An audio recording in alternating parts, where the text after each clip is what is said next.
Welcome everybody, I'm Stephen Kotkin and I'm the director of the Hoover History Lab, which is a co-sponsor of this event, along with our Middle East and Islamic World Working Group. And our director of that, Russell Berman, is here with us today. I have the honor to introduce our speaker for today's book talk, Adam Kirsch. Adam overcame in his life a number of serious obstacles to be here today. He was born in Los Angeles. That alone. It's another world down there. He went to Harvard and got a BA there. Like many people, Theodore Kaczynski, for example, alumni. Some graduated, some didn't. Anyway, so he overcame that as well, the Harvard degree.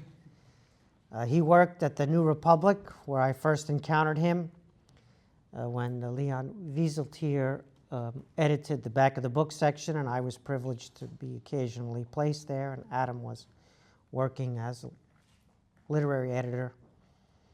He moved on to the New York Sun, which I discovered is still in print. Well, it's not in print, but it is in pixel, yes. Thank you for that correction. So one obstacle after another, and look where the guy's going. Now he works for the Wall Street Journal. So this tradition of small magazines continues, but much more successfully. He's a published poet, and I highly recommend multiple books of poetry. He's a published literary critic on many different themes in literature, not just the Lionel Trilling book, for which he's exceptionally well known and commended, but many others, shorter and incisive pieces that have been collected. He also writes nonfiction about contemporary affairs, but as an ideas proposition, as this book is, if you haven't read it yet, or if you're about to hear about the ideas-driven nature of this question. So many of us discovered, or we had reconfirmed, that this idea of settler colonialism is deeply embedded in a lot of academic discourse and activism, political movements, especially on college campuses. And if you didn't know where it came from or what it's about or why it's so pervasive, this is a book that can answer those questions. Adam takes the idea seriously as an idea, as an intellectual proposition, discusses its origins and its migrations. In other words, it didn't necessarily end where it started, it spread to other things. If you looked at charts of publications in the last 10 or 20 years in the academy, you would see publications on racism, anti-racism go like this. You would see publications on gender and gender fluidity go like this. And you would see post-colonial publications go like this. It is the biggest by far in that industry or in that constellation, and it is ubiquitous across the departments in the humanities. And so whatever one thinks about it, it is a fundamental proposition to be engaged fair-mindedly, judiciously, and seriously, which is what Adam does in the book. The book has the great virtue of concision. For those of you who fly to Stanford back and forth from your tax-exempt domiciles to fulfill your responsibilities here, not even a single flight is necessary, even if you live as close as Montana or Utah or some of the other main residences of Stanford faculty. Not even a single flight is necessary to read the beautiful prose and the serious ideas. So everyone has a copy in front of them for those who haven't read it yet. And we encourage you to interact with Adam all week this week, because he is here this week as a Hoover Media Fellow, in addition to this book talk. This book talk is his introduction in some ways to our community, but he'll be here from the Wall Street Journal throughout the week. He's an editor at the Saturday section, which you know deals with ideas and has a lot of tremendous essays, long and short, about ideas-driven topics, and it's a perfect perch for Adam. But I couldn't recommend the book any more highly. And so please join me. Warm welcome, Adam Kirsch on Settler Colonialism.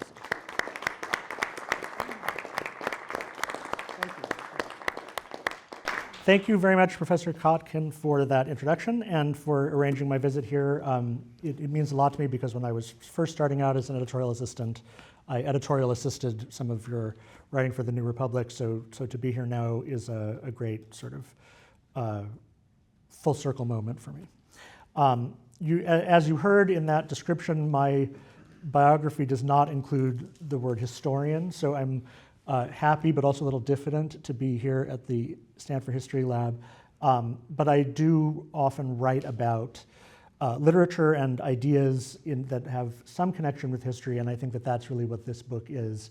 So you'll see as I discuss it how some of those connections are made in this case. So when I was talking about the idea of a book on settler colonialism with my editor at W.W. Norton, she told me that she and the other editors didn't know what settler colonialism was, but all of the editorial assistants did. And I think that that is a good index to the recent rise and prominence, as Professor Kotkin mentioned, of this field of study. And it's not just a field of study, but a methodology or a sort of way of looking at many different subjects. Settler colonialism can be invoked in connection primarily with history, American history, Australian and Canadian history are the places where it was sort of most often discussed, also Israel and Palestine more recently. But it can also be discussed in connection with almost anything with public health, feminism, gender studies. In the environment is a big topic that's often discussed in terms of settler colonialism. And if you look at course catalogs, you'll see the term everywhere. The reason why I wanted to write this book, and as you can see, it's a short book and was written sort of promptly in response to current events, was that after the Hamas attack in Israel on October 7th, I noticed that many of the pro-Hamas statements, or at least explaining or apologizing for the attack, statements that came out from individuals and from groups, especially on campuses and in the progressive sphere, many people who defended the attack or celebrated it did so specifically using the term settler colonial and settler colonialism. So people would say, for example, the Israelis who were killed on October 7th were not civilians, they were settlers, and therefore they should not have the sort of protection that we assume civilians should have. A settler is a legitimate target. Or that Hamas is resisting settler colonialism and therefore sort of in effect on the side of justice or even on a progressive side, even though if you were to look even a little bit more closely at what Hamas says and does, it would be hard to reconcile those commitments.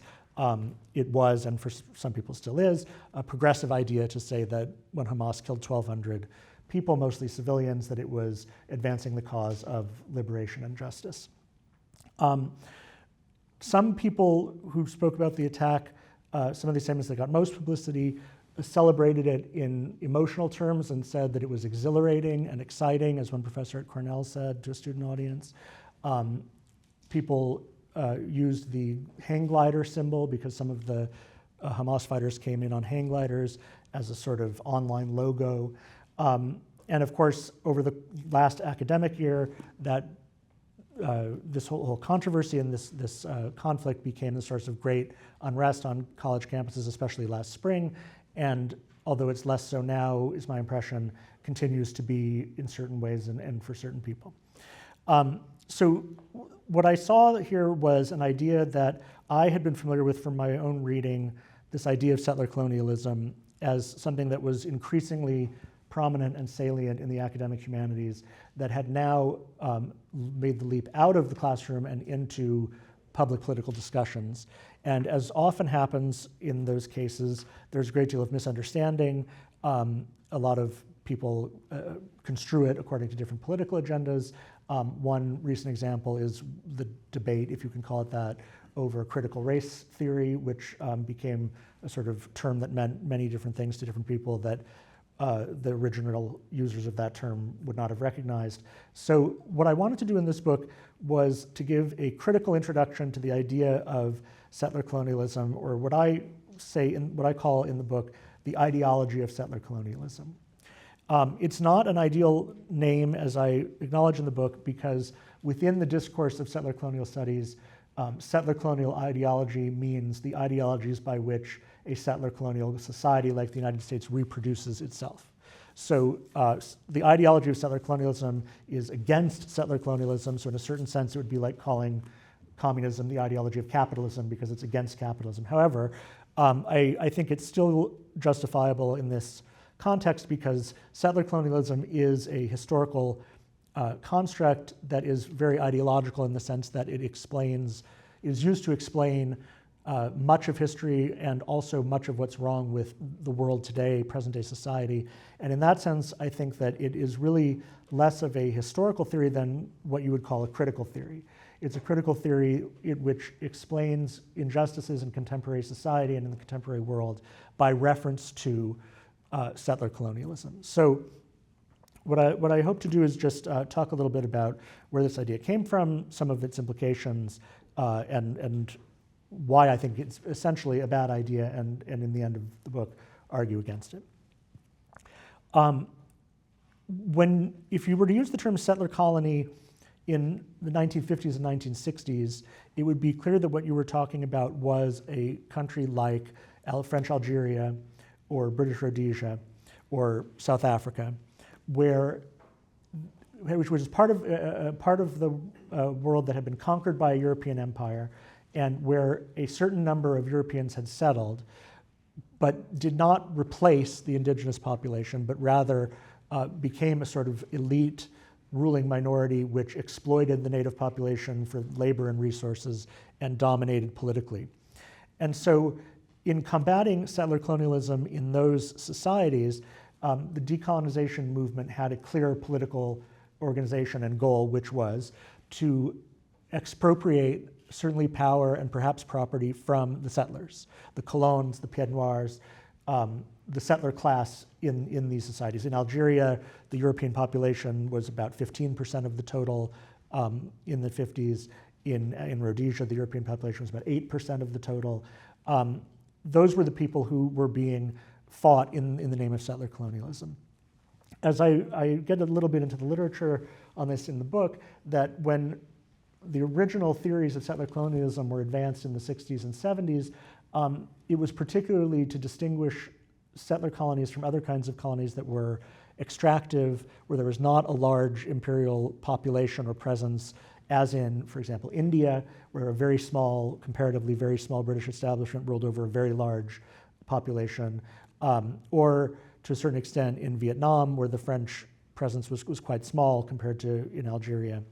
And for some of the Marxist scholars like Kenneth Good, who is one of the sort of early theorists of settler colonialism, in a sort of Marxist way, the worst of the worst the better, the idea was that settler colonies were actually objectively more advanced towards liberation and towards wealth and progress because in settling them, European empires had created a native proletariat. And so the native proletariat, because these countries were more advanced and more integrated into the world trade system than extractive colonies, that when the Europeans left, as most of them did in the course of the 50s and 60s, sometimes voluntarily, sometimes after a protracted war, the theory was that settler colonies were actually better suited to make progress than other colonies where there was no such proletariat, no class consciousness, no industrial infrastructure. That was sort of the first wave of thinking about settler colonialism. I think it's a pretty straightforward diagnostic term. this story that I tell in this book, and I think the current story of academic theories of settler colonialism, begins in the 1990s. And one of the most important figures, maybe the founder or one of the founders of this academic field, is the Australian anthropologist Patrick Wolfe, who's often quoted in this discourse. Patrick Wolfe was an anthropologist, and he wrote, in 1998, I believe, a very academic book about the history of the field of anthropology in Australian academia and how it helped to construct the way that Australians and the Australian government thought about Aborigines and thus treated them. And it was basically an indictment. But the reason why it became so influential is that in the introduction to the book, he makes a very powerful rhetorical argument about settler colonialism to describe the history of Australia. And this was at a time when the so-called history wars were raging in Australia, and there was a lot of debate about should Australians be proud of their history? Was their history sort of essentially genocidal? A lot of the same issues that are now being agitated in the United States, at least in certain circles. And in this book, Wolfe wrote a sentence that I say is the most frequently quoted sentence in settler colonial studies, which is, invasion is a structure, not an event. By which he means that to say that Australia was settled by British colonists in 1788, or that North America was settled by British colonists in 1607 or 1619, is inaccurate. It's not the correct way of looking at the history of colonization. As long as the societies founded by those settlers exist, the process of invasion is still happening. Invasion is a process, not an event, a structure, not an event. And what the sort of implication of that, one implication, is that societies founded through European colonization are permanently illegitimate and never, in a sense, never the true sovereigns of their territory. Because they were founded in conquest and they were founded against the will of the indigenous people, the people living there when Europeans arrived, European societies is an ongoing structure of invasion that has been going on for centuries. And this idea has a number of implications. One of the implications is that the struggle against settler colonialism is no longer a political military struggle in the way that it was in the era of decolonization in Africa and Asia. Because I think that most people in this field acknowledge, sometimes with regret, but they acknowledge that the United States and Australia are not going to be decolonized in the sense that everyone who is not an indigenous person will leave and go back where they came from, as happened eventually in Algeria. What it means instead is that when you describe a country like Australia or the United States or Canada, which is where I think most of this literature talks about those countries because that's where most of the scholars are. Interestingly, and maybe we can talk about why, I think it has less to say about Latin America, not nothing, but less, is that these countries are they continue to carry the taint of being founded by European settlement and conquest. And in a way that's sort of reminiscent of original sin, that taint can never be purged. It can never be really redeemed. It can never be done away with. And so to move towards decolonization in a settler colonial society like these has to mean something more like a moral, political, spiritual reformation and critique. And that's why I say it's like a critical theory, because often what happens in settler colonial studies is to say the roots of this or that vice or evil in American society is settler colonialism, and here's how the two are connected. So the sort of origin story of the sort of modern, or I'd say contemporary study of settler colonialism is Australia, then Canada, then the United States. Israel, which obviously is a country that has a very different history than those countries, is the other country that's almost always mentioned in this context. One of the things I write about in the book is that if you look at the literature of settler colonialism, you'll often find that the US and Israel are the primary examples and are compared and made parallel in ways that are very disproportionate to, for example, the difference in population and territory between those countries. So there's an anthology, the Routledge Anthology of the History of Settler Colonialism. There are 4 chapters devoted to the United States, 3 chapters devoted to Israel, no more than 1 to any other country. Why is that the case? I think I'll come back to that after talking a little bit about some of the effects or critiques in North America, but I think that it helps to explain a lot of the reaction to October 7th, especially in academia. So one thing that I talk about in the book is that settler colonialism, in a way,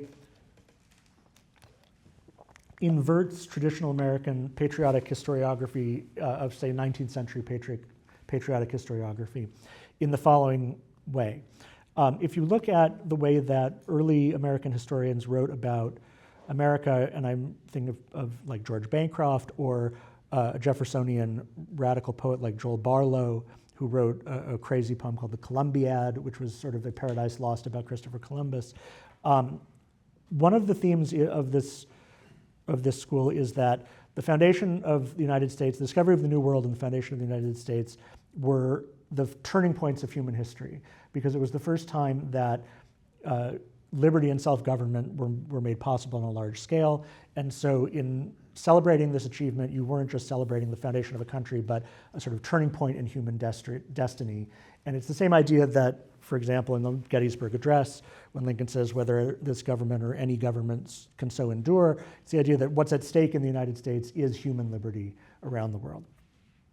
In the way that the ideology of settler colonialism writes about those subjects, and there are both academic and popular wings of that writing. There's a lot of academic writing, and there's a smaller, but some writing aimed at a popular audience. It sort of agrees that the founding of the United States was the most important thing to happen in the history of the world, and certainly the discovery of the New World, but for exactly the opposite reason, because it set the world on a path of catastrophe that has never been remedied and maybe can't be remedied. And so a lot of the tropes and themes of traditional historiography appear in this literature in exactly inverted form. For example, in talking about wars between Puritans and Pequot Indians in New England, the Pequot Wars in the 1620s, 1630s, one of the most important historians in this school, Roxana Dunbar Ortiz, I don't want to get her name wrong, Roxana Dunbar Ortiz, who wrote a book called The Indigenous Peoples' History of the United States, talks about how the Pequot War started sort of because there was an incident, what it was isn't named, and then the Puritans sort of unleashed the innate savagery and sadism of settler colonialism, and that was proved by their war against the Pequots, and which ended in a famous massacre, which Governor Winthrop wrote about in his diaries, which is a notorious passage in which he talks about a village being burned and the screams and the smells being like an offering to God.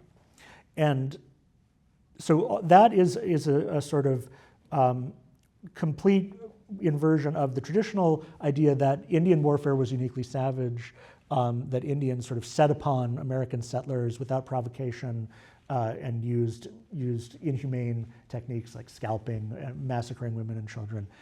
It's a similar way of talking about that history and leaves out, a lot of what you might think of as context or background or what actually happened or what the reciprocal actions were on both sides. And it essentializes settler colonialism to say a settler colonist is someone who acts like this.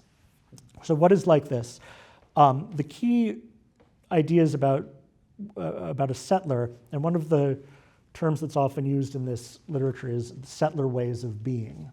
And the term settler ways of being already suggests that we're not talking about historical events, but we're talking about a mindset, a worldview, a spiritual condition.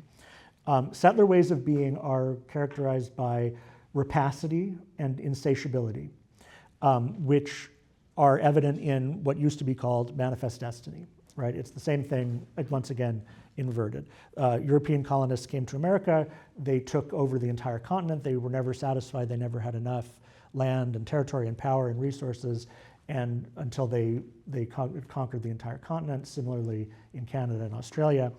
And so a settler way of being is one that inherits and reflects this sort of original crime of rapacity and exploitation that led to the creation of the United States and of these other countries.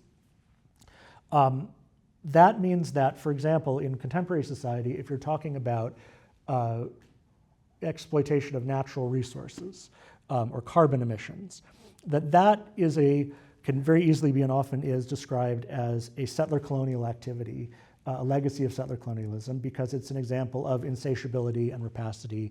The United States can never get enough resources in the same way they could never get enough land, and that this is in opposition to indigenous ways of being and thinking, which were to live lightly on the land and not make demands of the earth, not extract resources. And one thing I say in the book is that if you were to look at the 5 biggest carbon-emitting countries in the world, the United States is the only one that could be called a settler colonial country. The rest are other really big, wealthy countries like China and India, which are not settler colonial countries. So in a certain sort of obvious empirical sense, it's not accurate to say that settler colonialism is responsible for greenhouse gas emissions. However, that is the kind of statement that is made, habitually and usually unchallenged in the world of settler colonial studies, and it's one of the ways in which it can be called an ideology, because there's a common way of thinking, a lot of shared assumptions that are seldom challenged, both for political reasons and because I think there's no academic structural motivation incentive for challenging those core assumptions.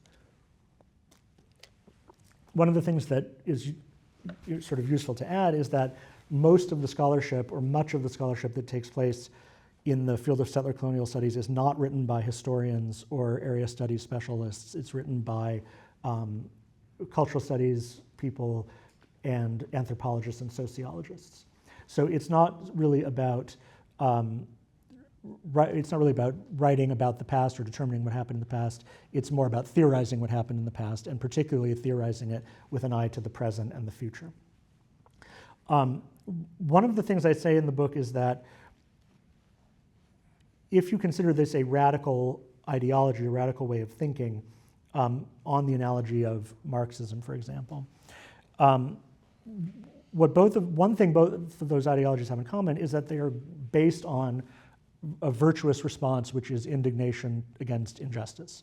Because there's no arguing that the history that we're talking about when we talk about the history of Native Americans or Aboriginal Australians is a history of injustice and death and suffering.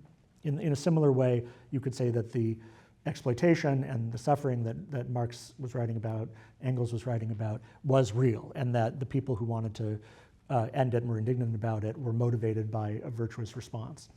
The question is, does the response, which intends to be virtuous, actually lead to ideas that could improve the problems or solve the problems, or does it lead to creating new kinds of injustice and different problems? And that's one of the arguments that I want to make in the book.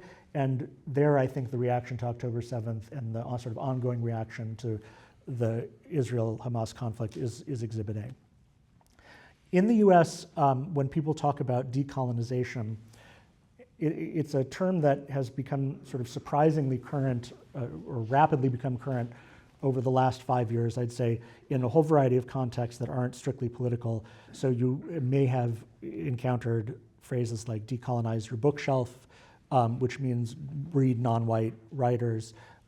There are people who have written guides to decolonizing your backyard, which means only plant native species. You can decolonize your kitchen, which is sort of about using local ingredients. And some of those are sort of silly examples. But what it means is that decolonization is really about changing one's inner self and one's behavior. It's less a political movement on the analogy of Marxism, and here's the big difference and the big contrast between the two of them, although I think there are analogies as radical ideologies, is that unlike almost every progressive ideology, the ideology of settler colonialism is a minoritarian ideology. It does not say we represent the 99% against the 1%. In fact, it says almost exactly the opposite of that.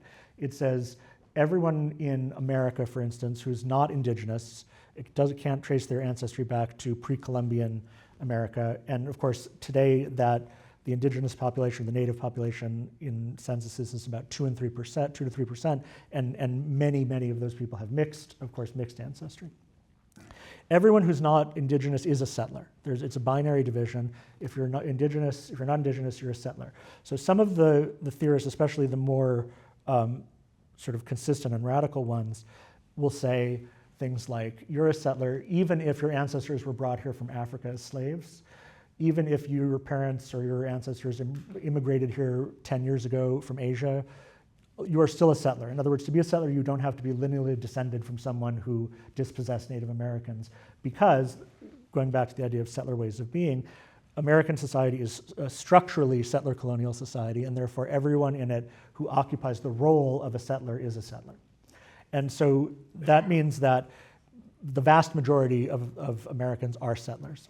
So in that situation, you have a sort of direct converse of, say, the Occupy Wall Street movement, where it was, we represent the 99% against the 1%, and some theorists make that contrast explicit, which obviously limits the potential for political action, right? It's hard to imagine political goals like decolonization resulting from this movement. And in fact, interestingly, Native American advocacy groups don't use the term settler colonialism, and they don't use the term decolonization, especially mainstream ones. They use terms like, they talk about holding the US government to its treaty obligations. The idea that you would in some way roll back the last 500 years of American history is not a pragmatic political goal. However, if what it does is inspires you to think about yourself as a settler and all the things within yourself and your life that are settler ways of being, it can be very productive on a spiritual level. And so some of the things I talk about in the book are quite, in a way, I think misguided, but in a way quite touchingly so. They're really spiritual exercises. You can see this a lot on social media, you can see it on blogs, you can see it on young people, especially young people writing in campus newspapers, when they are sort of reckoning with the idea of what does it mean for me to be a settler. And many of these people, I would say, are not white.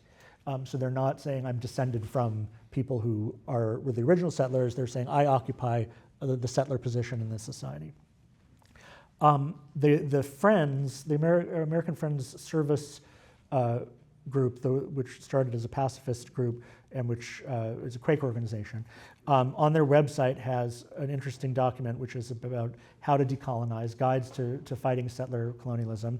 And I think the title is 5 Things You Can Do to Fight Settler Colonialism. And none of them are things you can do. They're all basically what you would call prayers or affirmations and things that you say to yourself. And if I can find it in the book, I'll read it to you. There are things like, I will talk from a place of mindfulness and presence, or I will think about, relate to other people with intentionality. Terms like that, which are very common in our discourse today. And it goes on to say things like, some of the legacies of settler colonialism are things like loneliness, alienation, spiritual disconnection. All these things are legacies of settler colonialism. So really things that basically encompass any aspect of the human condition or of modern life that have been decried, and many of the same things have been and can be decried in different ideological terms, right? Marx also wrote about alienation, and there are lots of ways to think about these things, but they can be thought about in terms of settler. Oh, thank you very much. So the website of the American Friends Service Committee offers a list of 5 things you can do to decolonize. Most of them are not even explicitly about decolonization, but general ethical affirmations such as, I am taking intentional time to be in an accountable, honest relationship with others. So you could call that pop psychology, or you could call it sort of New Age speak, but it is inflected as settler colonial because in this way of thinking, all these kinds of things of self-division, alienation, insatiability, unhappiness, disconnection from the earth are legacies of settler colonialism. In the American context, in the Canadian context, in the Australian context, I think that these ideas have limited political potential for the reasons that I mentioned. They're minoritarian ideas. They don't lead to pragmatic plans of action. There are a few theorists in this field who would envision or say the ultimate goal is for the United States to cede sovereignty over its territory or part of its territory to Native Americans. But I think that it's pretty widely acknowledged that that's not a live political option. More often, you'll see people say things like, if anyone who asks what you're going to do to decolonize is asking because they don't believe in it, they don't believe in the movement, they should look within and do the work. Which is very much the same kind of responses that if you had said to someone, after the revolution, what will it be like? Or after the Messiah comes, what will it be like? You'd say, well, if you really believed, if you were really committed, you wouldn't ask those questions. The things will be solved by themselves. But where this is transforming mores and ideas is among younger, highly educated people. And I think you see that on college campuses, but like many things that start on college campuses, like the students don't stay on college campuses, they move out into the world. On Twitter, or what used to be called Twitter, I guess we still say X, formerly called Twitter, even though it's been a long time, especially among Canadians, there's a bit of a trend of in your Twitter bio, when you identify yourself, you say settler, in a similar way that you might say my pronouns are. And I could easily imagine that etiquette spreading to the United States. One of the examples that did spread to the United States is land acknowledgements, which is a sort of public version of that. I'm an editor at the Wall Street Journal, and in 2018, I was pitched an article by a Canadian writer saying, there's this thing here called land acknowledgements that suddenly everyone is doing. Would you like an article about it? And we discussed it, and we said, no one here has ever heard of this. This is not an American thing, so we don't want the article. So that was 6 years ago. Now, I think it's fair to say that absolutely every educational institution, cultural institution, museum, theater, arts organization, many local governments require a land acknowledgement. They have it in their official documentation. Sometimes they might have it on the wall. They'll recite it at public events. What's interesting about land acknowledgements to me is that, in a certain sense, what they're saying is something that absolutely everyone in the audience knows already, because anyone who goes to elementary school in the United States knows that the United States was conquered from Native American peoples, right? That is sort of the fundamental fact of American history, and it's on the map. And all you have to do is look at the map, and you see the names of all the states, and the rivers and the places are Indian names, and that is, that is a basic fact of American history. So no one is denying that fact. But only in the last 5 years did it come to be seen as sort of standard etiquette or politically virtuous to publicly affirm at a public event, this institution stands on the grounds of a particular land once owned by, controlled by a particular people. And I was looking at the Stanford acknowledgement, which as acknowledgements go is quite, I think, good and says some concrete things about working with local Native American communities. But many of them are quite breastfeeding and say this institution is on stolen land, our being here is an act of privilege, things like that. And this connects with issues that I think are of even broader implication and interest, and that we've been litigating in our society over the last 10 years, which is when we look at American history, should we be ashamed? Is there a way to give an account of this country that isn't based on shame, that isn't based on apology? And land acknowledgements are sort of a very public and explicit example of saying, ritually saying, we, as being part of this institution, accept the guilt that our ancestors incurred by being here at all. Now, of course, that doesn't mean that any one of these institutions intends to do anything about it. And that's another part of what I find frustrating about land acknowledgements, is that it's purely verbal, right? There's not even the remotest intention for the Metropolitan Museum or wherever it is to say, okay, we're going to go somewhere else, and the land, we're going to give it back to the people who lived here 400 years ago. That's one. Another is that they're very ahistorical in that they often will say that the land belonged to, or that the immemorial guardians of the land were the people that happened to be living there when Europeans first made contact, which is very sort of dehistoricizing and essentializing, and suggests that there was no history in this place before Europeans or Americans got there. If you were talking about anti-settler colonialism as a political movement, if you were to ask, like the FLN, what do you think of land acknowledgements in Algeria, they would be disgusted and appalled. But in the context here, in the context we're talking about, I think it's very clear that what's at stake in these land acknowledgements, or calling yourself a settler, or many other examples of this, is moral prestige. And it's moral prestige among settlers. It's a conversation among people who consider themselves settlers, in which those who take responsibility and acknowledge guilt prove that they are morally superior to those who will not take responsibility and acknowledge guilt. And one of the things I get into a bit in the book is that, in a very ironic way, that is precisely the same logic as the original settler colonists, the Puritans, in New England. It's a very Calvinist way of thinking about responsibility, There's a sin, it was committed in the distant past, I didn't commit it, but I inherited it. There's nothing I can do to purge myself of it. But the first step towards purging yourself of it is to acknowledge that you're a sinner. And so in a sort of paradoxical way, a person who acknowledges that they're a sinner is more spiritually advanced than someone who won't say they're a sinner. In the same way with settler colonialism, if you acknowledge that you're a settler, you're a better person than someone who won't acknowledge that they're a settler. So the second part of the argument, and I'll talk about this and then maybe we can move to discussion, is you can't imagine decolonizing in any concrete sense the United States, Canada, or Australia. The place where you can imagine decolonizing a country for real is Israel. Because as we know, since Israel was created in 1948, there have been a lot of people whose goal has been precisely to make it no longer exist and to wipe it off the map. And so I think that when you look at why did so many academic groups, progressive groups, people involved in the field of settler colonial studies respond so positively to the Hamas attack, I think one big reason is that it was an example of moving from theory to practice. Here you can't kill a bunch of settlers, but there you can kill a bunch of settlers, and so when someone did, it was an act of resistance to settler colonialism. I think that's when you get into statements like, there are no civilians in Israel, only settlers.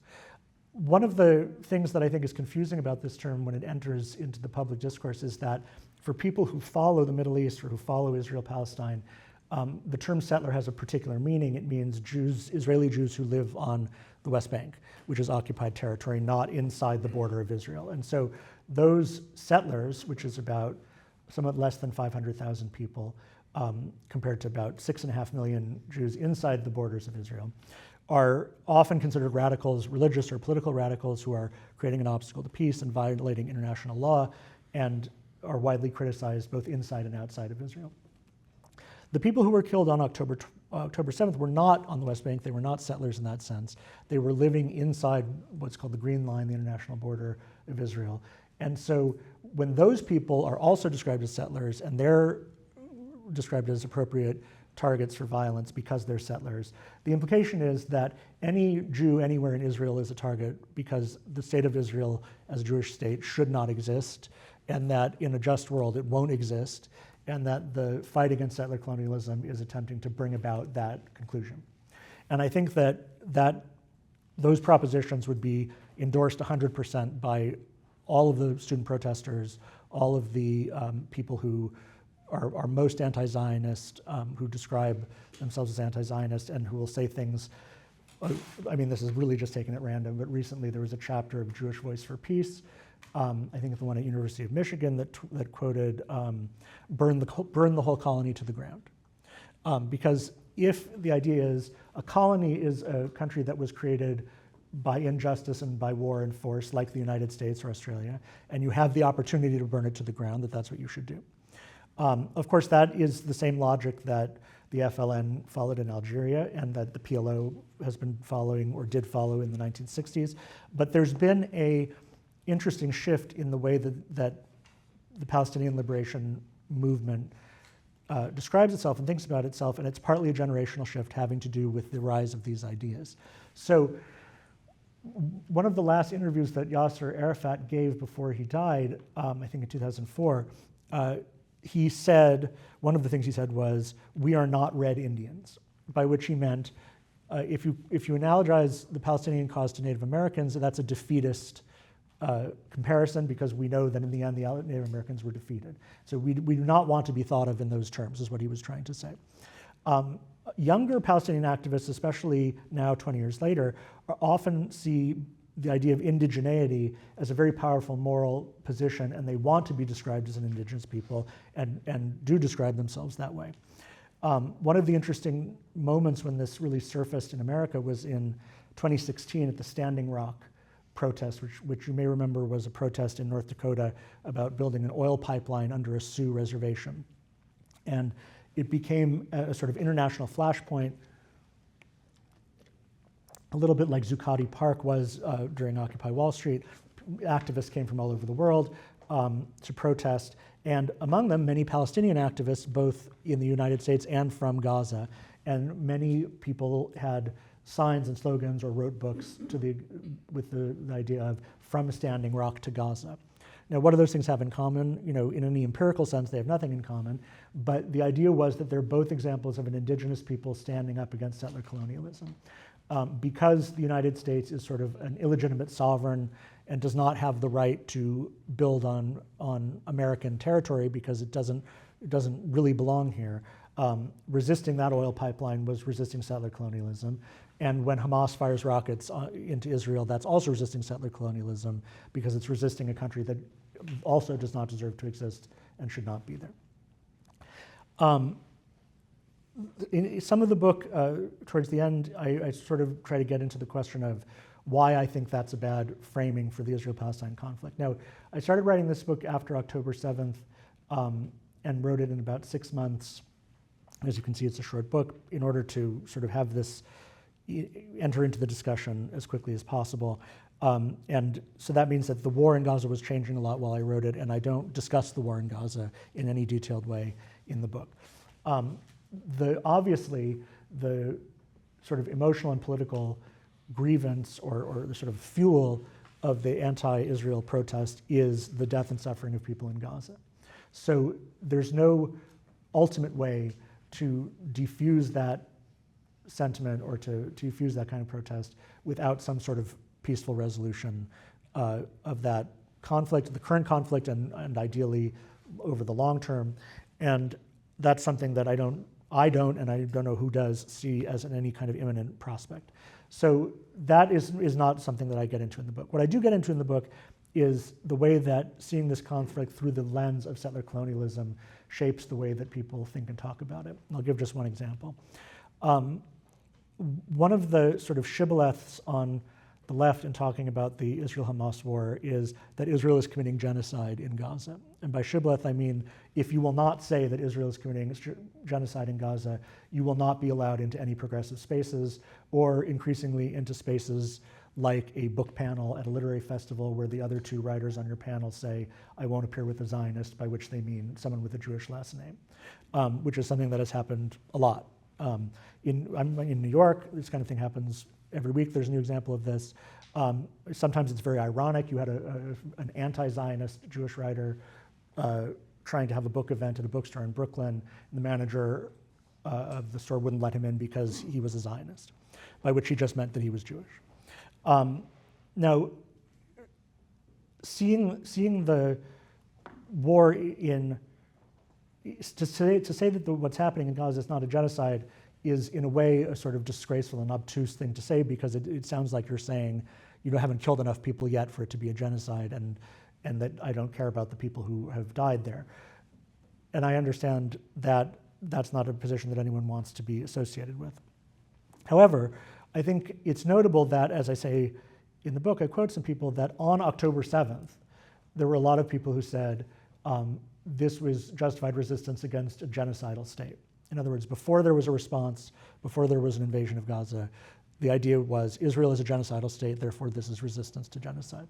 And I think that if you look at the history of the Israeli-Palestinian conflict, if you define genocide to mean the attempted destruction of people, that is not an empirically tenable description of that conflict. One way of thinking about it is, if you think of the settlement of North America as an example of genocide, in the 75 years after the Puritans settled New England, the Native American population is estimated to have fallen by about 90% in 75 years, mostly because of disease. If you look at Israel and Palestine, the Palestinian Arab population in that entire territory has grown by about 500% in the last 75 years, from about 1.3 million to more than 7 million today. In fact, between the river and the sea, to use the slogan that we all know, the Jewish and Arab populations are about equal, about 7 million each. So clearly there has not been an attempt to commit a genocide of Palestinian Arabs. the one reason why that idea is so sort of instinctively plausible to many people is that settler colonialism is genocidal by definition. The discourse of settler colonialism is about genocide. There's a quote by Patrick Wolf to that effect as well, that when we talk about settler colonialism, we're talking about genocide. And you can see how, looking at the fate of Aboriginal Australians or Native Americans, that idea might be more plausible, although I would say, just as a sort of further complication, actual historians of Native America, I think, tend to resist the idea of settler colonialism because they know that, in fact, the story of that war between different peoples lasted over many centuries, and there were different moments at which different groups and entities had the upper hand. It was not a genocide in the sense that the Nazi Holocaust was a genocide in which, in the space of 4 years, 6 million people were exterminated.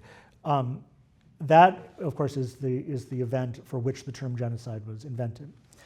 But in the world of settler colonial studies, the term genocide has been sort of redefined, or the term has been extended so that a genocide is not only the physical annihilation of a group of people, it's the destruction of a people's culture and way of life.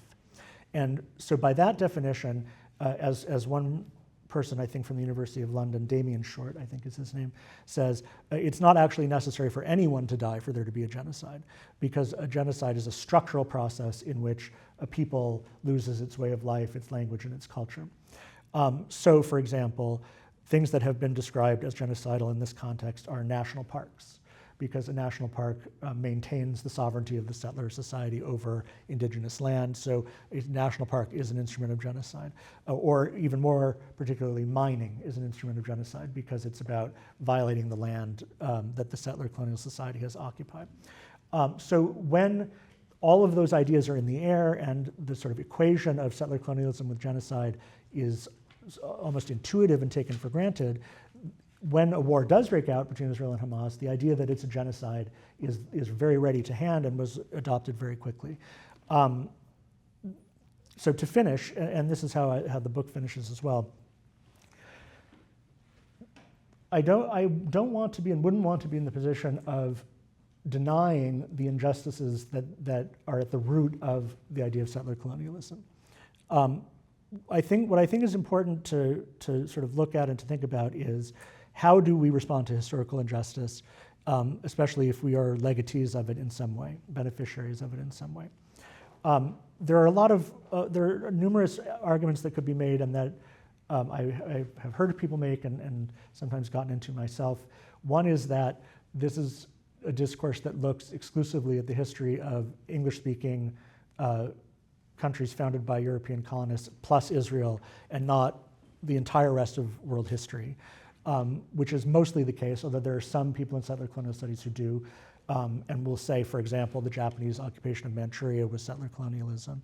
But the idea that you might look at the history of the world and say, well, why do people from North Africa into Central Asia practice Islam? That's because of settler colonialism. Why is Russia the biggest country in the world? That's because of settler colonialism. In essence, the entire history of the world is the history of conquest and settlement and cultural destruction and change and imposition. So to single out these particular countries for study, at the very least, is ahistorical.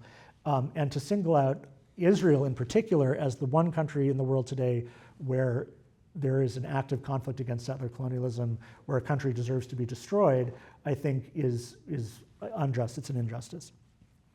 It also leads to certain ways of thinking and talking that I think are very parallel to classic anti-Semitism and anti-Judaism. That's something else that maybe we could get into. But what I really think is that we have to find a way to talk about the history of our country, the history of the Middle East, and maybe history more broadly, that does not say we have to repudiate it, destroy it, reform it as if it never was.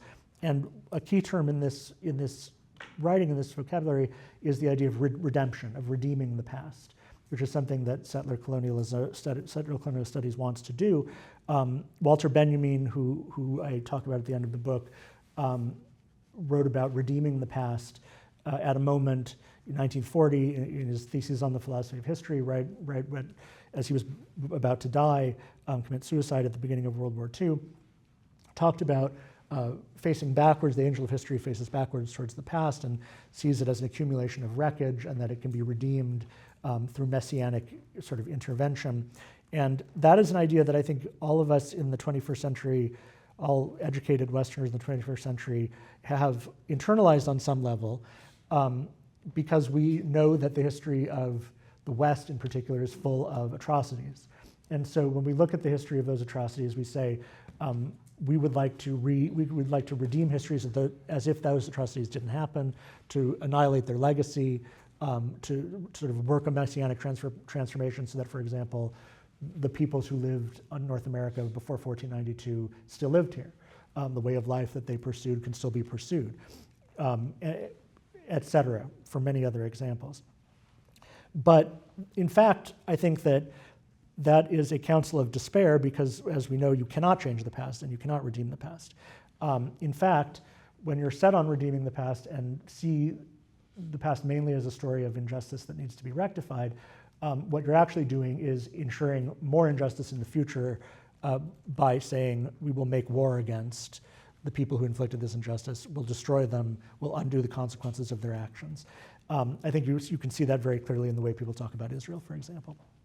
And so I don't have a solution, obviously, but I think that viewing that conflict and our history as Americans and other historical stories through the lens of settler colonialism will have the effect of making the future worse rather than better, and that on that grounds, I think it's worth opposing. So maybe I'll stop there. Okay, dude.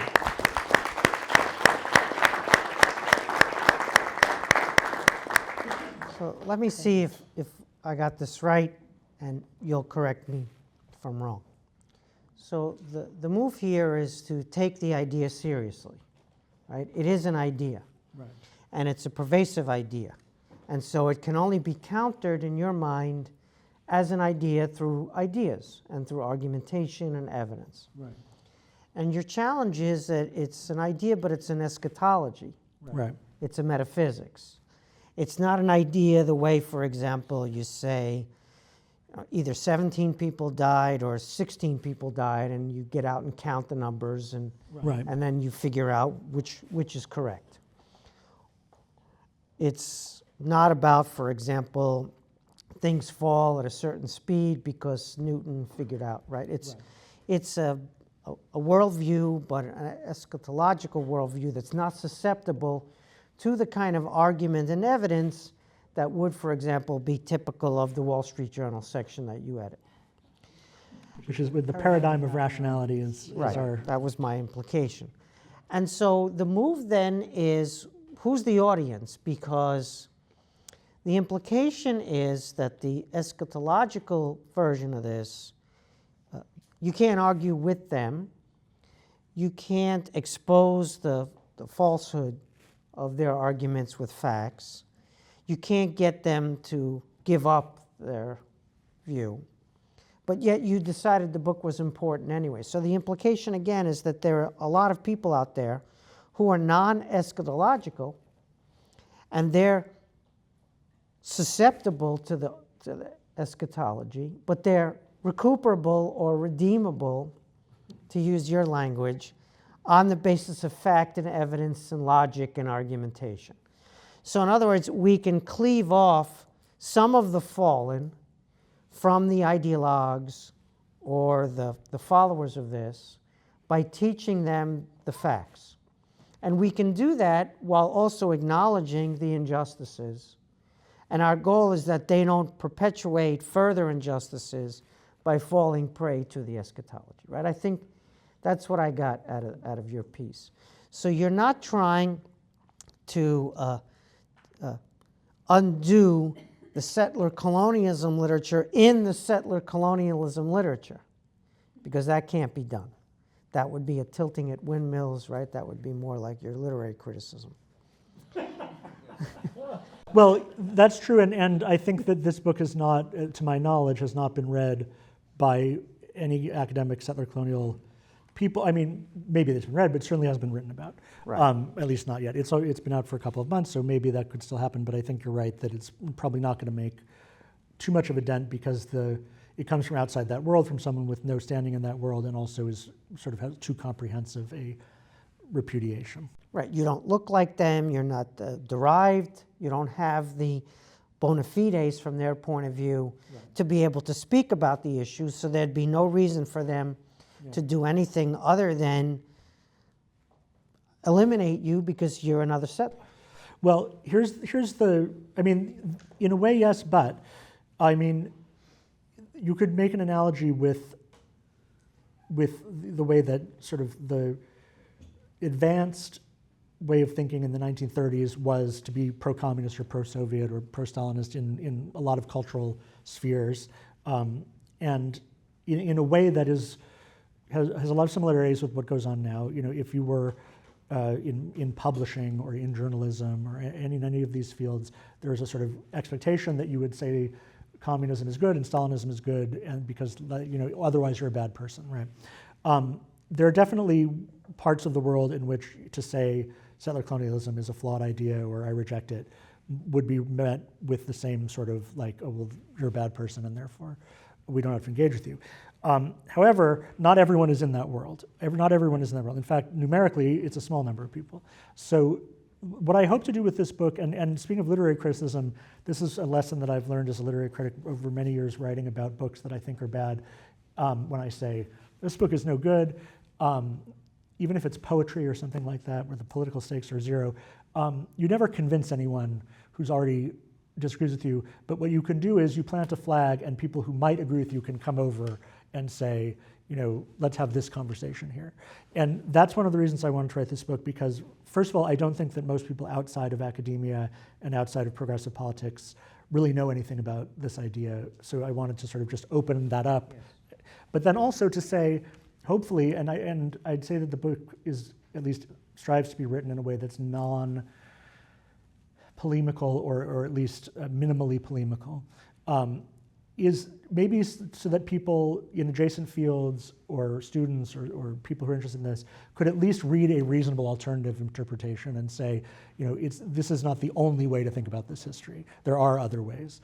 And I think that when one is a young student and everyone who you learn from and everyone whose approval you want agrees on something, it's very natural to think, well, that is the right idea, that's the way it is.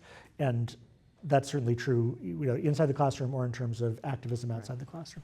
So permission to engage differently from what they're hearing as part of the Yeah, just sort of offer an alternative. But here's a second issue before we open up. You'll excuse me. Well, you won't excuse me, but I'm going to do it anyway. So you want to acknowledge the injustices that are committed, because those are historical facts. But you have trouble validating the categories that are being used in the settler colonial eschatology. Right. So you point out that, in fact, the category indigenous peoples is a metaphysical category because, based upon archaeology and DNA evidence, humans, Homo sapiens, originated in Africa, so they can't be indigenous to this part of the world. They somehow migrated here, unless that theory is disproven with further DNA evidence and archaeological evidence. There's not a single indigenous person in the Americas as we understand the term indigenous. They all came from someplace else. And moreover, they conquered each other, they murdered each other, sometimes they ate each other's flesh, and we have some evidence of that practice. And so, on the one hand, you're acknowledging that there was the injustice committed at that time period when Europeans crossed the ocean, but on the other hand, you don't like the categories of thought or the vocabulary in which that's discussed. And yet there's some slippage back and forth where you use some of those categories. You do say, for example, indigenous peoples. You said it today. The presentation was longer than the book, even though it was short. But I could have just read the whole thing. You could have, but you used indigenous peoples as a category. And so how does one navigate that problematic there where you want to acknowledge certain facts, but you're hesitant to validate the vocabulary. Yeah. I think that indigenous, I don't think that people who use the term indigenous at least mostly conceive it to mean sprung from the soil, in a sort of mythological sense. It means the people who were in a place for a very, very long time before Europeans arrived. That's what indigenous means. So I don't have any problem with that as a historical descriptor. I think that where the problem starts is that the idea of indigeneity can be reified in ways that are intended to be very positive, but are actually very ahistorical and misleading. So that indigenous peoples are people who are nonviolent and non-hierarchical and completely egalitarian. Dancing with wolves, as we used to call it. Well, it's a complete. If you read some of this contemporary literature, you can see that it descends in a straight line from Thomas More's Utopia, which was also about Native Americans. It was also, the idea was a European discovers an island of South America where there's no property and no one fights and everyone gets along. In the works of a lot of these writers, very similar things are said about pre-Columbian America, even though if you look at other writers who are more scholarly and look at things like paleontological evidence, you see that actually there's a great evidence for a lot of violence and warfare, of course, right, as one would expect. So the reason I don't think there's anything wrong necessarily with using the term indigenous, but I do think that turning indigeneity into a kind of moral spiritual complex that is that's where the problem is. Okay. All right, let's go to our live studio audience. Our co-host, Russell Berman, was quick on the trigger there. Russ? Quick on the trigger because this is such a great talk and there's so many important issues here. Thank you. I had 3 points, but just this last exchange makes me add a fourth one first. The prioritization of indigeneity very quickly puts you in an anti-immigration camp. Right? You don't want those strangers coming here. So let me just note that. Yeah. So the politics get weird very quickly. But more importantly, I walk away with thinking about 3 different buckets. One is that the term Settler Colonialism does have some validity in the real historiography of empire and colonization that really did take place. As you pointed out, different kinds of colonies. That kind of factual engagement with the phenomenon of settler colonialism pretty much disappears in the current usage of it. So this is another shift toward, I will say, literary criticism. Thank you. The second point is the centrality of settler colonialism in the debates that have been taking place on some actually few campuses and widely in the cultural sphere. But I really wonder whether those debates are driven by the category settler colonialism or they're a function of other kinds of pathologies that pervade higher education and the cultural sector. And then settler colonialism is like one object that is very useful to connect on, but it's about other stuff that's going on in higher ed, especially. You can tell me about the publishing world as well. From Europe, the museum world, the art world. This is also infected by this stuff. It's something I worry about, think about a lot. But the one piece that I walk away from your talk with, really having understood something new, and thank you for this, is the characterization of this as like religion, except it's not like religion, it is religion.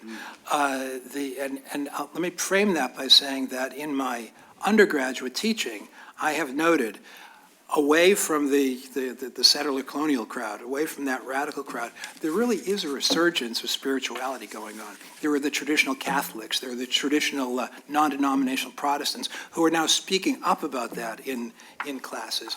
And I realized that one aspect of what you're talking about is a kind of religious sectarianism.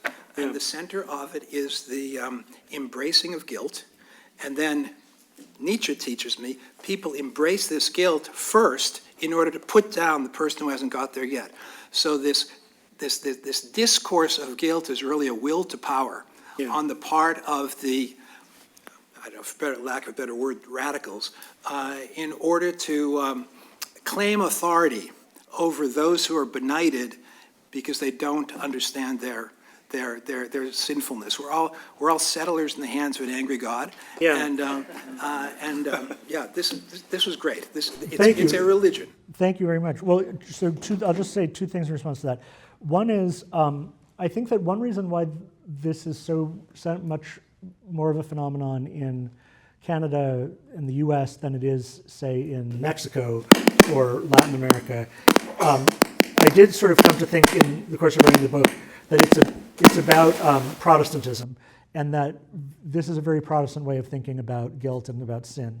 And so you look at, the way that you would scrutinize your conscience, and that you have this sense of, I've been born in sin, I can't get out of it by myself, but if I confess the sin, then that is how grace begins, is when you start to confess. I feel like that Protestant dynamic has a lot to do with why this is appealing, and maybe particularly why it's appealing to white Protestants in America and Canada, which is, I think, a lot of the people who are at the heart of the enterprise. And then that connects with the other thing about immigration.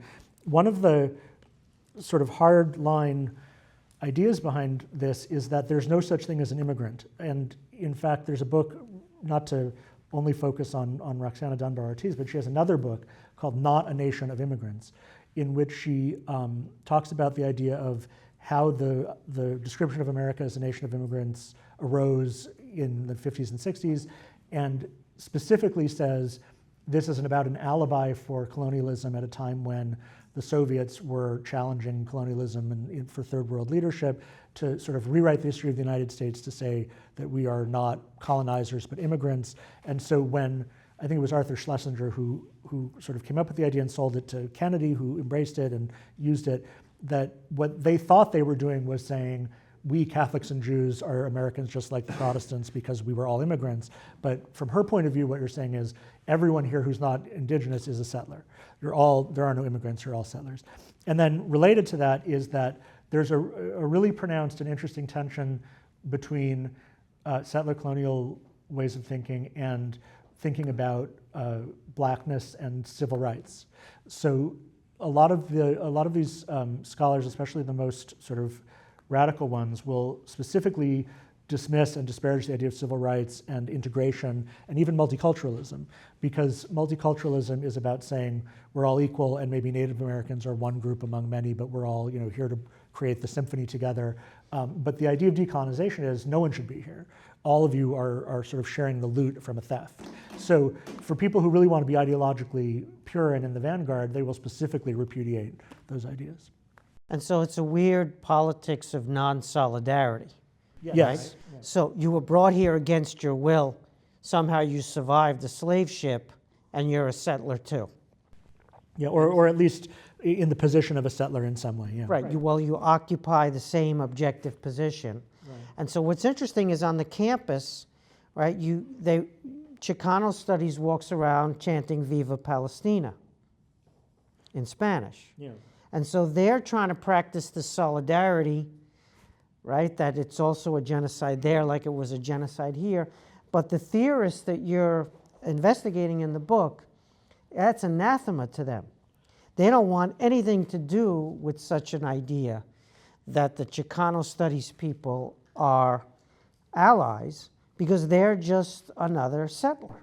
Well, yeah, it does get very complicated, and it definitely mixes up people's ideas about who's an oppressor and who's oppressed. And that's one of the examples in the book that Latino activists in the Southwest who would say, we didn't cross the border crossed us. Then the settler colonialists would say, well, why was Mexico there in the first place? It's because the Spanish stole it from Native Americans, so you shouldn't claim that you have some sort of priority. You were in fact just another colonizer who got overtaken by a later colonizer. I think that on another level, and probably on a more pragmatic level, a lot of these people would say the solution to all of these problems is fighting settler colonialism in a similar way that you might once have said the solution to all these problems is abolishing private property. Once you do that, everything will sort of work itself out. There will be no more, patriarchy, homophobia, environmental despoliation, all of those things, because they're all related to settler colonialism. You solve settler colonialism, all those things will go away. Okay, who's next? Steve Davis, and then Cody. people have a desire to appear morally virtuous to themselves and to others, and many people have a desire to demonstrate their piety in a way that generates approbation and lets them look upon themselves as better than others. And that leads me to conjecture, and I'm no evidence on the point, but conjecture that other things equal, this kind of ideology doesn't make inroads into communities where traditional mainstream religions still have strong structures in place, and among individuals who profess strong allegiance to traditional mainstream religions. So I wonder if that's true empirically. And if it is, it kind of might make you think differently about efforts to push religion out of the public sphere or downplay it, because one view of human nature is we're going to have some kind of religion, and better we have benign ones than crazy ones. And I just wanted to get your reaction to that. Yeah, no, I know what you mean. I haven't researched that, and I don't know if anyone's researched it, but I do think that a lot of you're more likely to find language about settler colonialism coming from a mainline Protestant than from an evangelical, right? And I think that might have something to do with it, that if the religion is sort of justice, and this becomes a cause about justice, that can become a religious issue. I do think that the people who, and also I think part of it, which raises a different set of issues when it comes to both North America, but particularly Israel, is the idea of a promised land. And people who are rooted in biblical religion are more likely to be convinced by the argument that this is a land promised to the Jews, and so therefore they are the people who should be there. I mean, one of the things that I didn't discuss, but which is a very interesting part of this, is that, of course, Israeli Jews and sort of the premise of Zionism is that Jews are the indigenous people of the land of Israel, and that in returning to their homeland, they were coming back to their place where they were born. And I say in the book, if you could imagine a real decolonization of the United States in which part or all of it became a homeland for Native Americans, it would look exactly like Zionism. It would look like a bunch of people from all over the world come to this place, start using an ancient language, and try to create their own society and get into a conflict with the people who are already living there because they thought that they were, that was their land. So, but that idea, I think, it's sort of it cannot be articulated in the language of settler colonialism because it's absolutely dogmatic that Palestinian Arabs are the indigenous people and Jews are white European colonizers. So the idea that Zionism is an indigenous movement, it can't be really parsed. Cody Nager. Sure. So I'll preface this by saying that I'm unfortunately quite familiar with this topic, or fortunately because I'm both a historian of early America and a historian of U.S. immigration and colonization. So there's a decent amount obviously going on in that field regarding settler colonialism, particularly historically. In my sort of comment is how settler colonialism fits into sort of a larger trajectory of historiography and sort of how it relates to, say, these sort of, I guess, call it the decline of imperial histories from the late 1920s when it comes to, say, the structures of the fur trade, or so on and so forth, and how, in some ways, settler colonialism is a sort of attempt to re-engage with these imperial institutions from a subaltern perspective, or something along those lines. I mean, what's interesting, I'm not well versed in the historiography, but I do think that one thing about it that's interesting is that in a way it represents a transfer of focus from empires to colonies, because all of these countries that are settler colonial countries were colonies once, and in fact part of their national identity is that they used to be colonies and now are no longer colonies, right? So there's a historian named Adam Dahl, who I quote in the book, who says, when I call America a colonial society, I'm not saying it was founded by the 13 colonies, I'm saying that its existence today is colonial because it occupies land that it doesn't belong to it. So in a way, it actually works against imperial history in a certain way because the interest is not about the Atlantic world or sort of how these people got here or structures of power before the American Revolution. It's much more about expansion across the continent, American expansion and how that was generated by or depended on this idea of manifest destiny, so that the real wrongdoers are themselves the colonists, right? Yeah. Johan, please. Yeah, I'm just wondering if this is a question of us in the West not understanding history, and if time will take care of it. I was talking to somebody who's from South Africa, and they were talking about colonialism, and I brought up that, this is a black person, and I brought up that her ancestors would have been the Bantu people who left Nigeria and Cameroon 3,000 years ago and started spreading throughout Africa, and they conquered the Pygmy and the Khoisan. And she said to me that, every South African person knows about that, but she still said to me that the British and the Dutch were colonizers. So I guess I'm wondering, will time take care of this? Is this something that's particular to the West, and what your thoughts are on that? I think it is.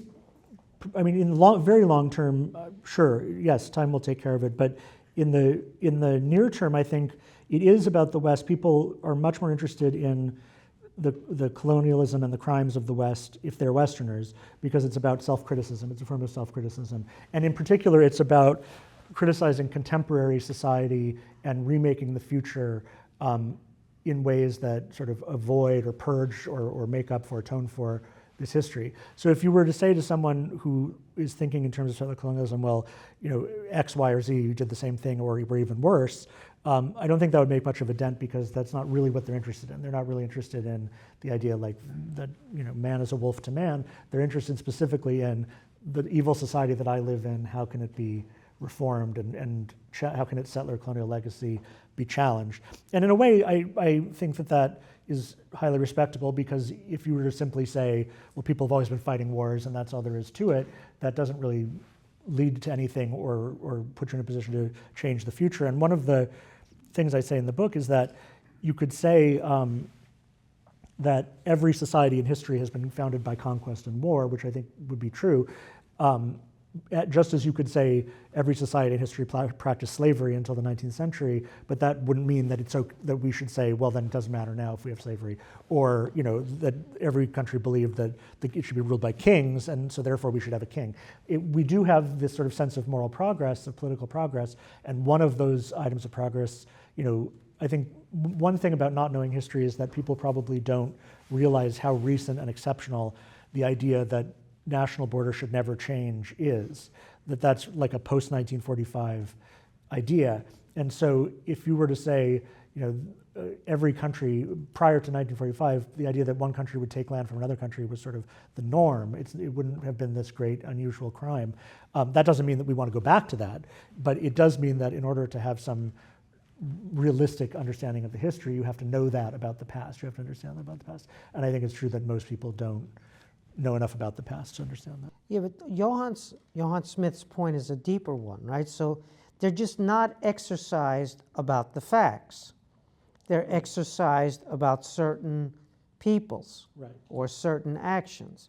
So the fact that China destroyed the nomads, including in the 18th century committed a genocide against the Dzungars, for example, that doesn't exercise them.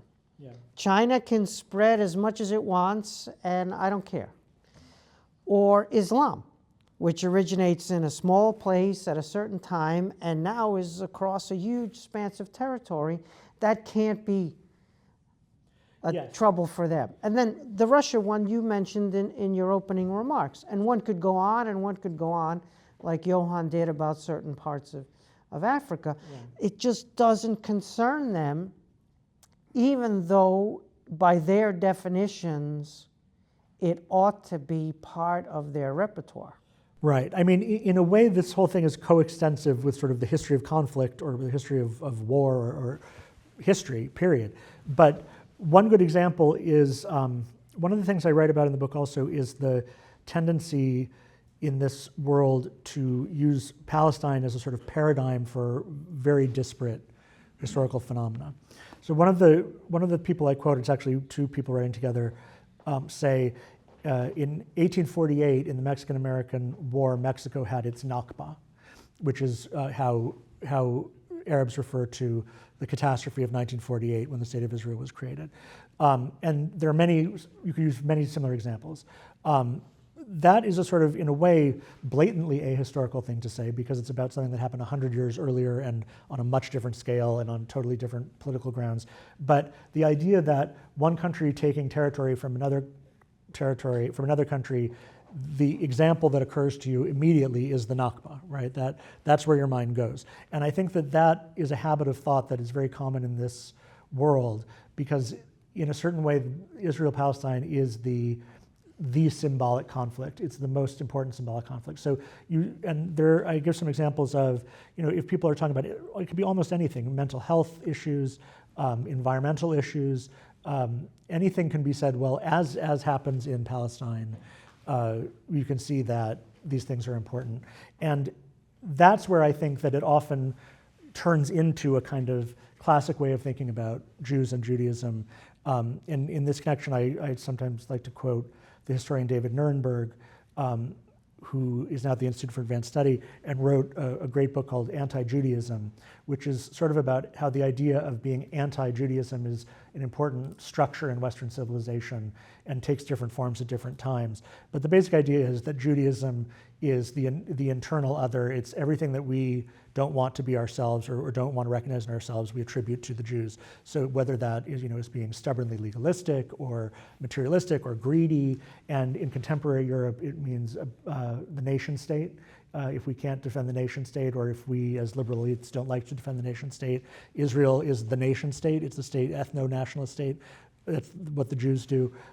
Genocide, which used to be something that was committed against the Jews in Europe and maybe made people in Europe feel bad about it for a long time. They can say, well, look, now the Jews are committing a genocide themselves. They're even worse than us.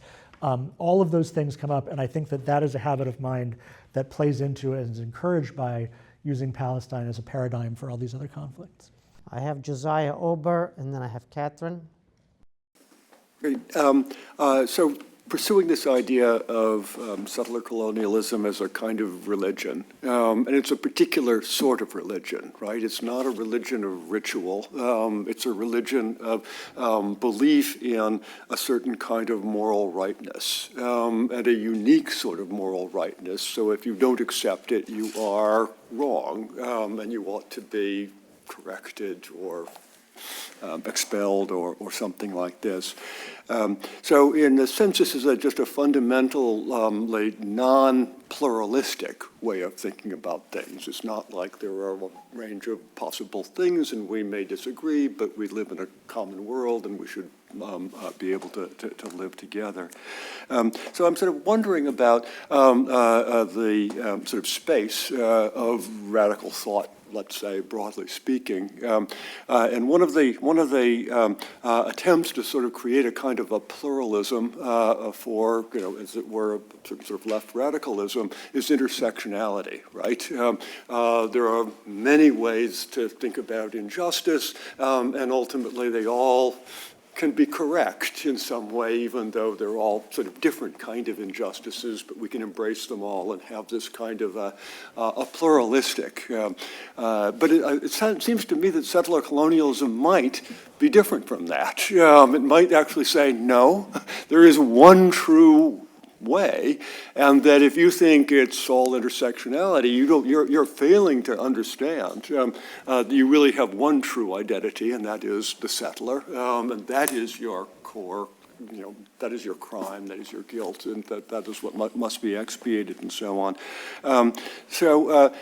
Is this, in terms of a kind of a world with limited space for, as it were, certain kind of radicalism, an imperialistic move to try to drive out all the other forms of opposition to injustice and take over the, sweep the board with a single final and true religion, just like, various other religions have tried to sweep the board, if we think about, let's say, 16th or 17th century Europe and the wars of religion. Yeah, it's a very interesting question about relationship to the idea of intersectionality, because I think that conceptually, yes, it is different, but it also, I think people would very much say that all of those issues of identity and injustice that are addressed in terms of intersectionality would say that those are all real and would honor them, but would say that maybe they all stem from settler colonialism, or that settler colonialism is sort of upstream from a lot of these other injustices.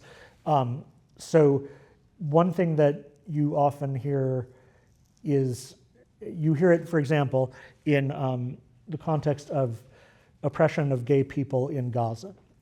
This is one of the points there where the sort of cognitive dissonance often emerges, and this is often pointed out, that, for example, after October 7th, a number of LGBT groups, some of whom had Middle East as their focus, but others didn't, came out in support of Palestine and in support of Hamas, and had the idea that, as Sarah Schulman, who's an activist who writes about this a lot, says that there's something that's called the Queer International. The Queer International is sort of everyone who's on the side of justice, and since the Palestinians have justice on their side, that is a queer cause, right? The fact that in practice, it's much easier and better to be a queer person in Israel than it is in the Gaza Strip is sort of an empirical matter, but it doesn't affect the theory and the sort of theology, because really what we're talking about is so one way that people sometimes try to resolve that is to say, before the British came to Palestine, they didn't have any laws against homosexuality. There was no intolerance of homosexuality. That was something that Europeans brought with them and instilled into this indigenous culture. Another example, which comes from Mahmoud Mamdani, who teaches at Columbia and is one of the leading figures in this field, says that if you're an American Indian who believes that you belong to a tribe and feels a sense of affinity and loyalty to your tribe, that basically you've been sold a bill of goods because tribes are a European concept that were introduced by settler colonialism. So there are intellectual moves that you can make to say everything that we think is bad comes from settler colonialism, even if it's not obvious, right? Even if it doesn't seem that way. And in a way, I mean, not to belabor the comparison, but in a similar way that if a century ago you had said, what about the nationality problem in the Soviet Union? There's a communist answer for that, right? You can answer that in terms of, you don't have to say the problem is communism, you say communism is trying to solve this problem that was created over centuries of imperialism. In the same way, if you solve settler colonialism, or if you could sort of turn back the clock to before Europeans showed up, all of the things that we think of as anti-progressive would disappear. Survivals. Under Stalinist theory, it was called survivals. So in other words, it was still there, like for the anti-homosexuality in Islam, but it's a survival of something previously that had caused it. So this пережиток, or survival concept in capitalism, imperialism, that's a beauty. That's just so amazing, the kind of work that can do. All right, we have Catherine, and then we have the gentleman with the enviable glasses. So I just wanted to return to your discussion on genocide, which I found really interesting, and to focus on the UN special report that was released in March by the Human Rights Council that basically said there were, reasonable grounds to believe that Israel was conducting genocide against Palestinians in Gaza, because they're not a group of college students, and they're not a group that uses the term genocide lightly. There's only been 3 legally recognized genocides: Rwanda, Bosnia, Cambodia. So I'd be curious to hear if you think that the report's understanding of genocide in the context of Israel is misguided, and then what the implications would be if Israel was then indeed found guilty by this, a group of people that hold power on the international stage. It's a good question. Yeah, it's a very good question. Well, one thing that I would note, one thing that was sort of interesting, or that I and talk about in the book, is that since the creation of the State of Israel, there have the total casualties in all the wars and all the conflicts fought between Israel and the Arab states and the Palestinians before last year was about 60,000. Since last year, it's, if you accept the widely circulated numbers, 100,000 over the last 75 years on both sides. In the Syrian civil war, which began a little over 10 years ago, 600,000 people were killed. No one has ever brought a charge of genocide to the UN against Assad or against the Syrian government. There has been a charge against Assad at the UN. It was about chemical weapons. It wasn't about genocide. So the idea that what's happening in Gaza is in some way worse than the Syrian civil war, even though it's not nearly as costly in human lives, I think that does originate with this idea that I talked about, that the very existence of the state of Israel is an attempt to supplant and destroy Palestinian Arabs. And so its actions are always going to be interpreted as furthering that end. I think that it's, I think it's, first of all, very hard to know what's actually going on in Gaza because there's no independent reporting. It's not a place where anyone is able to or allowed to do independent reporting. The reports on casualty figures there come from the Hamas Ministry of Health, and I certainly don't mean to suggest that many people have not been killed and suffered there, but I think that we probably don't know yet and may never know the exact circumstances of what's happened there and who has been killed. But if genocide is defined as killing a lot of people, however many a lot is in that circumstance, then yes. If it's defined as killing people, as in Cambodia, of 2 to 3 million people, obviously not. If it's defined as killing 6 million people, as in the Holocaust, obviously not. If it's defined as attempting to destroy an entire ethnic group so that it ceases to exist, obviously not. All of those things are the way that I think most people, when they use the term genocide, that's what they think of. And none of those things are happening in Gaza. What is happening in Gaza is an extremely brutal war that surely involves war crimes and deaths of innocent civilians, and many things that, God willing, will be investigated and punished after the war is over. But I think that when that is framed as genocide, and as I said, was preemptively described as genocide even before it started to happen, something else is going on. And I don't think that the UN in general is a forum in which issues related to Israel can be reliably negotiated, to put it mildly. For example, it's been reported that many of the Hamas leaders who have been killed, including, I think, Sinwar, had UNRWA IDs and documents with them. In other words, they were working for the United Nations Relief Agency that was established in 1948 to care for Palestinian refugees. So I think that it's a very complicated situation. A lot of it depends on what is it that you're trying to communicate when you say genocide. And as I said before, I personally don't want to be, and I don't think anyone wants to be in the position of saying, this isn't so bad, it's not a genocide. I mean, obviously it is very, very bad. But I think that the way that the term genocide is used in this context is being used for specific political aims to shape the dialogue around the conflict. Sir, and then we'll have to go to Indonesia. It's time. So if you're an analyst trying to put things in categories, you would probably start with the way things are different, not the way things are the same. And so as has been observed, the lamentable injustices and social exclusion and dispossession as kind of a common feature of most of human existence. What's distinct about the settler colonies is kind of baked into the name, that it attracted people to come there.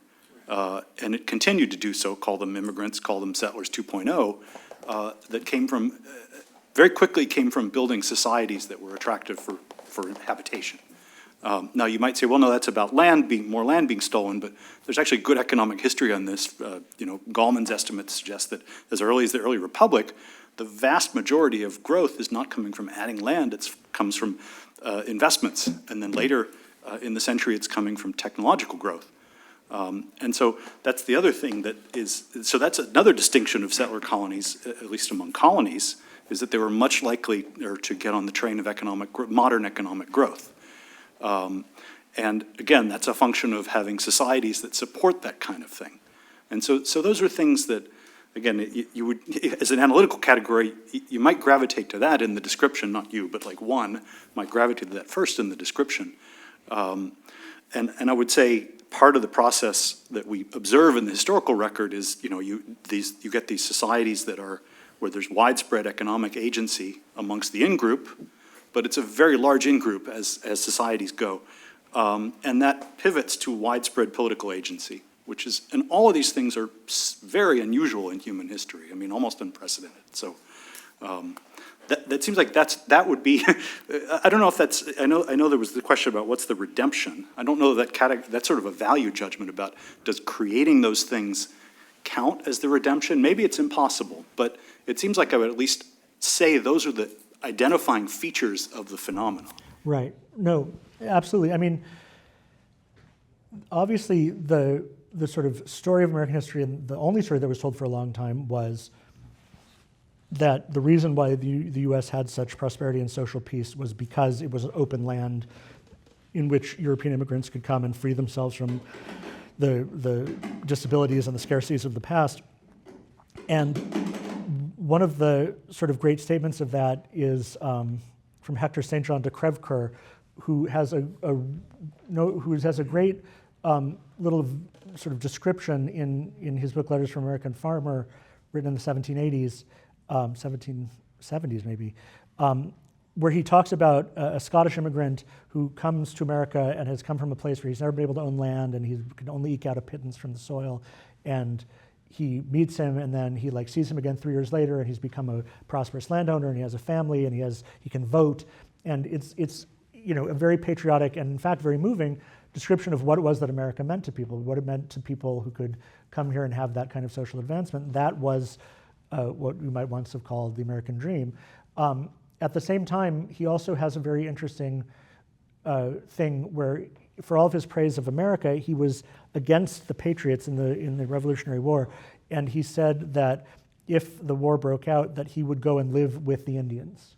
And he would say, and so he fully recognized that the Indians were sort of separate. They were not part of this American experiment. They were, somewhere on the outside,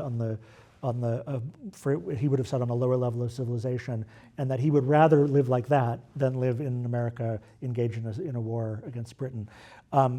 So really the question is, both things are true, right? As is always the case in history, both things are true. For many, many millions of people coming to America and living in America was a great blessing that they could never have achieved anywhere else.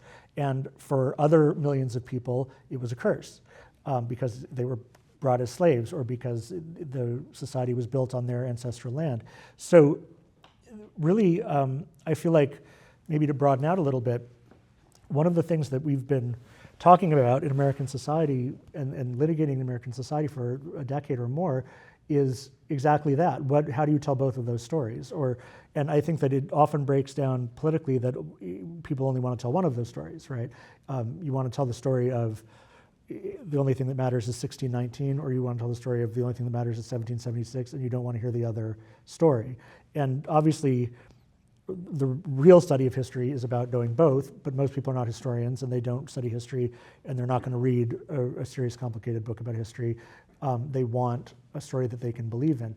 One of the things I touch on in the book is that the success of the civil rights movement and sort of one of the parts of the genius of Martin Luther King was to say, to sort of coin this idea of a promissory note, and to say, the founding ideals of America were as great as everyone has always said they were, but they weren't carried out. And so when we carry them out today and extend them to everyone, we are actually participating in the founding of the country and completing it. And that's a sort of way of saying, yes, we should be proud to be Americans. Yes, American ideals are good and honorable. And in fact, we gain honor by carrying them out and bringing them to fruition. And settler colonial theorists specifically reject that idea. They specifically reject King and civil rights because they say you can't share out land that you stole from someone else. That just makes you like a gang of thieves. And so it's a very different way of thinking about these things, and I think that it's one of many things on the left where you say, the crime is what matters, and only the crime matters. And maybe at the same time, because these things are so, they tend to polarize each other, the extremes polarize each other, people on the right will say, you can't teach that in our schools. You can't teach about the Civil War. You can't teach the truth about the Civil War in our schools. And it's really sort of a disastrous spiral that we're engaged in this way as in so many other ways. And what the solution of it is, I certainly don't know, but I do feel like maybe trying to have some kind of both and mentality and being able to see both sides of the history is important. We're going to do two more. Norman, Joshua. So my take on your on your book is that this is basically a problem of conceptual stretching one already, I assume, right? So your story of the idea of settler colonialism really reminds me of these kind of like the days of Jim Scott, where he argues where everything is the fault of the state, and then Samuel Moyn came out with the argument that said that, oh yeah, remember what the state did well. So my question would be, what is the best way, at least in your view, and because you will be like much more experienced in this than I am in academia, because you're in the Wall Street Journal, to put forward this idea and argument of, or counter-argument to the public, especially policy-making people, because we don't assume our presidents to read conceptual history of Reinhard Koselleck anyway. So, which is like to really show both sides of this problem and really make them think that this is like a concept that needs to be criticized by itself. In fact, for instance, in Southeast Asia, the idea of indigeneity is actually a basis of racism. For instance, one of the big things is that the big example is the foundation of Singapore, for instance, when it was kicked out from Malaysia because it was mostly Chinese politics, right? And Chinese Indonesia, and in Indonesia as well, we have like the idea of like indigenous people against Chinese Indonesians, even though the Chinese Indonesians were there since even before Indonesia was founded, and et cetera, et cetera. So, you know, this continuity goes on and on. So what is the best way, in your view, like the trick to tell this to like the policymakers especially? Yeah. I don't have an immediate answer. I think that maybe it gets into the larger question of how do you tell a story about America that is both inclusive and patriotic. And one way I think you're right that the concept of indigeneity leads to places that a lot of people who use it don't expect it to go. Traditionally, saying that what you cared about was blood and soil was not considered a progressive position, right? And I get into this a little bit in the book, but the way that Nazi ideologues talked about rootedness in the soil has some echoes with the way that people talk about indigeneity being rooted in the soil, understanding the land, thinking and understanding and feeling in ways that foreigners could never possibly understand, right? There's an irrationalism to it. It's an irrationalist idea.